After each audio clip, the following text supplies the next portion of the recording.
Kecanggihan, kemewahan yang tentunya melekat pada mobil RI1 tidak luput dari kesalahan seperti yang terjadi di Presiden Jokowi beberapa waktu lalu, mogok.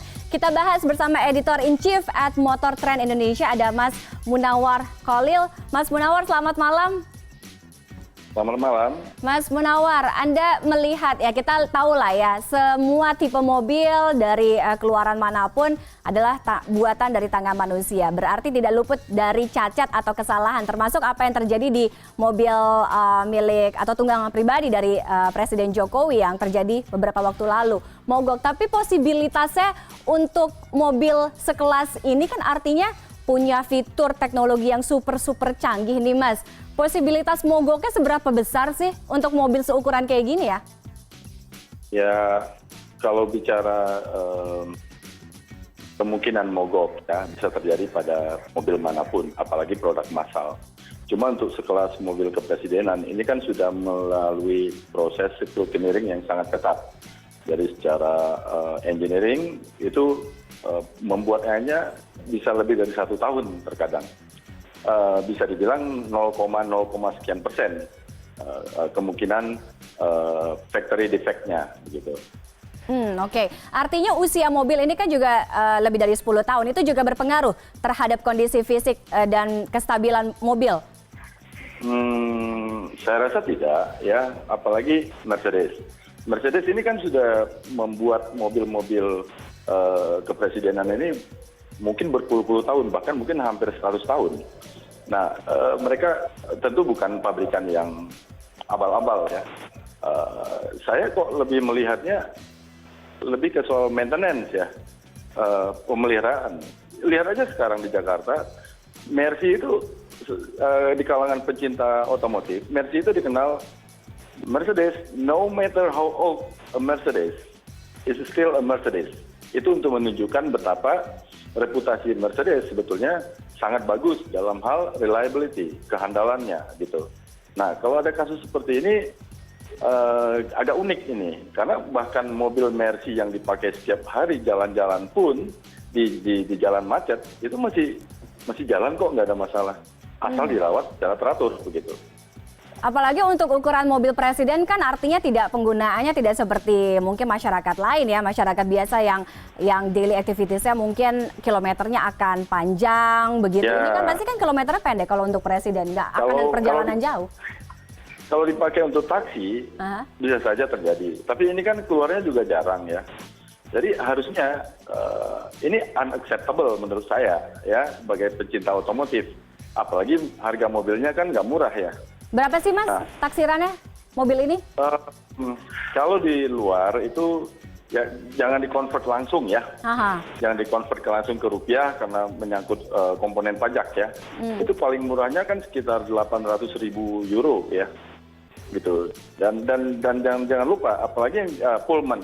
Pullman itu punya reputasi sebagai mobil para diktator dulunya ya. Sebutannya begitu.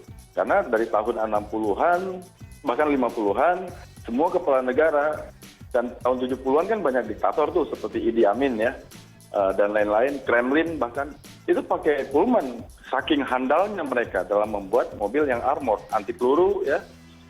Jadi Pullman ini memang, terutama yang Guard, itu memang spesialis membangun mobil-mobil untuk kepentingan orang-orang penggede lah gitu. Oke, jadi kalau misalnya kalau saya tangkap dari kesimpulan Anda, ini ada masalah di maintenance ya, bagaimana merawat mobil ini yang kurang begitu apik, akhirnya mengakibatkan hal-hal seperti mogok itu bisa sampai kejadian ya Mas ya. Tapi kalau misalnya seperti yang disampaikan oleh pihak istana, ini karena masalah settingan gasnya yang bermasalah sehingga laju mobilnya nggak bisa melaju normal, artinya seperti biasa, masuk akal nggak?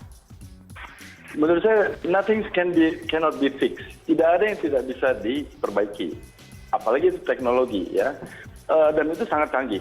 Untuk ukuran mobil limousine, Pullman adalah yang terbaik. Maybach ya, terbaik. Nah, semua tadi kalau ada fault, misalnya gas atau apapun yang menyangkut mechanical atau bahkan elektronik, bisa diperbaiki selama itu dilakukan proses check and recheck secara berkala.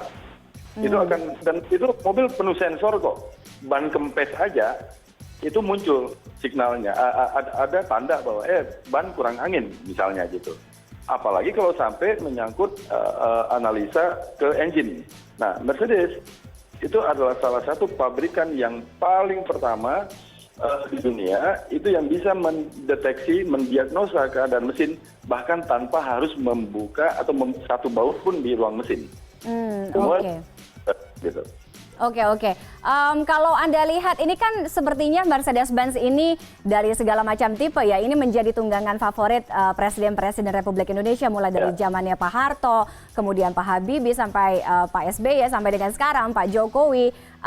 Bukan hanya Indonesia, Mbak. 2 dari 3 pemimpin dunia menggunakan Mercedes-Benz. Oke. Nah, kita berbicara mengenai masalah maintenance ya. Perawatannya harus seperti apa sih, Mas? Kalau misalnya ini menjadi kendaraan favorit dari orang nomor 1 di sebuah negara? Ya, sebetulnya dari pabrikan itu kan sudah mengeluarkan aturan standar untuk perawatan ya. Setiap sekian ribu kilometer, setiap sekian kilometer itu ada pengecekan. Ada proses pergantian spare part misalnya ya, atau pengecekan yang lain. Sebetulnya kalau mengikuti itu aja, ya insya Allah sih aman-aman aja gitu. Oke, harusnya aman-aman aja ya. Nggak tahu ini mungkin keselimpetnya ada di bagaimananya ya. Betul, sama dengan mobil kita di rumah ya. Kalau hanya dipakai setiap hari tapi nggak pernah ganti oli, nggak pernah ngecek ban, kondisi ban, ya satu hari kita jalan-jalan tol, ban tiba-tiba meletus, bagaimana? Itu kan makanya setiap 5.000 atau 10.000 kilometer kalau mobil biasa itu kan harus ke bengkel untuk diperiksa kondisinya. Nah, tadi lagi-lagi saya kembali ke itu, saya rasa sangat kecil kemungkinan ini mobil rusak karena factory defect istilahnya ya. Karena proses scrutineering-nya, quality control-nya itu sangat luar biasa ketat. Dan kebetulan saya pernah melihat sendiri bagaimana proses produksinya di Jerman. Oke. Jadi intinya simple thing tapi does matter ya Mas ya. Ini masalah mobil Presiden Mogok kan agak lumayan malu juga kalau bisa dilihat negara tetangga kan. Oh ya, ini memalukan menurut saya karena ini hampir tidak pernah terjadi. Kalau usianya sudah 40 tahun bahkan 50 tahun ya, saya pernah lihat di Jerman itu mobil-mobil bekas para diktator, kepala negara di Afrika di mana-mana yang direstorasi ulang masuk akal. Karena mereka akan memasukkan itu ke museum negaranya begitu. Nah, tapi ini kan baru 10 tahun. 10 tahun Mercy yang masih seliweran di Jakarta itu ada yang umurnya 30 tahun loh dan masih jalan. Jadi nggak masalah kalau misalnya itu bahkan umurnya baru 10 tahun ya, usia baru 10 tahun ya. Apalagi cuma 10 tahun. Oke, terima kasih ya Mas Munawar Khalil. Itu tadi kita bahas Mas Munawar Khalil, Editor in Chief at Motor Trend Indonesia sudah berbincang dengan CNN Indonesia malam hari ini.